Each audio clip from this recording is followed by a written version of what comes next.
Bonjour, aujourd'hui pour cette 6e chronique, nous sommes là, à Aubusargues, à la Guinguette. C'est le siège social de Calamalem, notre producteur aimé et tendre. Et ici derrière, eh bien, il y a une guinguette où il est fait bon danser, où quelquefois Calamalem organise eh bien, des soirées 4 fois l'année. Je ne vais pas vous faire ce que nous organisons, nous faisons beaucoup de choses dans la région. En tous les cas, nous sommes chez Canette et François. Et je suis là pour vous parler d'amour. Parce que finalement, sans amour, nous ne sommes rien. Et l'amour, c'est quelquefois un peu compliqué. C'est vrai, se rencontrer, pas tout le monde a la chance d'être ensemble depuis des années et des années, de compter le temps qu'on est ensemble en dizaines. Non, pas tout le monde. D'ailleurs, c'est l'histoire d'Arthur. Arthur, eh bien, c'est un prêtre défroqué. Oui, bah oui. Et lui, il a rencontré l'amour et puis il n'a pas du tout pu... voilà, vous savez, les prêtres, ils sont vœux de célibat et il n'a pas réussi. Et donc, il est devenu défroqué. Mais l'amour de sa vie n'a pas été l'amour qu'il a cru que ça pouvait être. Et le voilà célibataire, quittant sa région, venant dans notre contrée, à la recherche de créer, qui a eu un nouveau dynamisme. Il s'est reconverti, il est thérapeute, il construit un lieu, il y a des gens qui viennent, et quand même quelque chose dans sa fibre, dans sa texture même de vie, lui manque. Alors il décide de créer un blog. Il crée un blog et il se fait remarquer par Arnaud Desjardins et le blog est très visité. Il parle, il prêche, il parle de l'amour, il parle de la vie, tout ça c'est virtuel, mais il a l'impression de retrouver son élan de jeune homme. Ouais. Arthur se retrouve avec son élan de jeune homme et les gens suivent et on suit le blog et on tourne les pages, il est créatif, il est inventif, il est inspiré, Arthur. Oui, mais le virtuel, c'est bien. Cependant, ça reste qu'une image.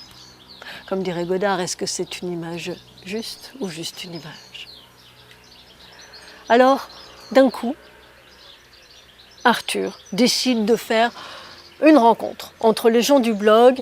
Nous allons partir pour une randonnée, nous allons marcher.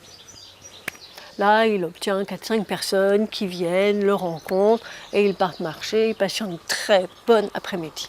Tant et si bien qu'il se dit, eh bien, je vais remettre ça. Et il remet ça, pas au mois de mai, joli mois de mai, non, mais au mois de juin. Au moment où, vous savez, ce fameux mois de juin où il y a 10 milliards de choses à faire, où tout le monde est sorti, tout le monde va dans tous les coins, eh bien, il propose une sortie aux Saintes Maries de la Mer. Nadine, elle, ça fait longtemps qu'elle vit là-haut, dans le nord, à Lille exactement, et avec son mari. Non. Ça fait au moins 5 ans qu'ils font chambre à part, et son fils, à Nadine, ne lui parle même plus. Alors elle suit le blog d'Arthur avec passion. Elle se sent elle aussi une fibre, un appel. Elle ne résiste pas, elle prend le train et elle va aux Saintes. Au moment du rendez-vous, Arthur est seul là, sur le lieu où ils s'étaient tous donné rendez-vous. Il attend de savoir qui viendra. Et il n'y a qu'une seule personne, Nadine. C'est la rencontre. Ils s'échangent, ils marchent. Ils se font lire leur bonne aventure. Ils se baignent dans la mer. Ils partagent des crustacés.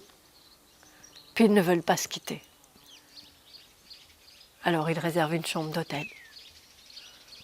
Mais Nadine ne remontera à Lille que pour prendre sa valise, une plus grosse valise, et venir s'installer chez Arthur. Eh bien, ils m'ont raconté leur histoire, et ensemble, ils sont toujours et heureux. Ils le sont encore et encore et encore. Alors merci à Arthur et Nadine pour leur témoignage. Et si vous voulez me témoigner d'une de vos histoires, pas forcément d'amour, une coïncidence qui tombe vraiment, vraiment bien, eh bien ce sera avec plaisir. En tous les cas, la prochaine fois, je vous retrouve encore une fois pour de l'amour, car finalement, j'ai beaucoup d'histoires d'amour. Vous m'avez beaucoup témoigné d'histoires d'amour, donc je vous en donnerai une autre la prochaine fois. À bientôt.